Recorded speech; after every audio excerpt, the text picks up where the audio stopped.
ایرانی حکومت کے 3 بڑوں نے امریکی صدر ڈونلڈ ٹرمپ کو متفقہ جواب دیتے ہوئے واضح کر دیا ہے کہ ایران میں کوئی انتہا پسند یا اعتدال پسند نہیں، تمام شہریوں کی پہچان ایرانی اور انقلابی کے طور پر ہوتی ہے۔ ایرانی صدر مسعود پزشکیان، ایرانی اسپیکر باقر قالیباف اور ایرانی عدلیہ کے سربراہ غلام حسین محسنی نے اپنے ایکس پیغامات میں صدر ٹرمپ کو بتا دیا کہ ایران میں کوئی سخت گیر یا اعتدال پسند نہیں، تمام شہری ایرانی اور انقلابی ہیں، قوم اور ریاست کی آئینی یکجہتی اور سپریم لیڈر کی اطاعت سے جار دشمن کو پچھتانے پر مجبور کر دیا جائے گا۔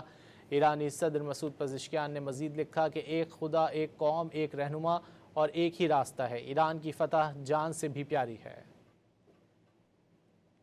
ایرانی حکومت کے 3 بڑوں نے امریکی صدر ڈونلڈ ٹرمپ کو متفقہ جواب دیتے ہوئے واضح کر دیا ہے کہ ایران میں کوئی انتہا پسند یا اعتدال پسند نہیں، تمام شہریوں کی پہچان ایرانی اور انقلابی کے طور پر ہوتی ہے۔ ایرانی صدر مسعود پزشکیان، ایرانی اسپیکر باقر قالیباف اور ایرانی عدلیہ کے سربراہ غلام حسین محسنی نے اپنے ایکس پیغامات میں صدر ٹرمپ کو بتا دیا کہ ایران میں کوئی سخت گیر یا اعتدال پسند نہیں، تمام شہری ایرانی اور انقلابی ہیں، قوم اور ریاست کی آئینی یکجہتی اور سپریم لیڈر کی اطاعت سے جار دشمن کو پچھتانے پر مجبور کر دیا جائے گا۔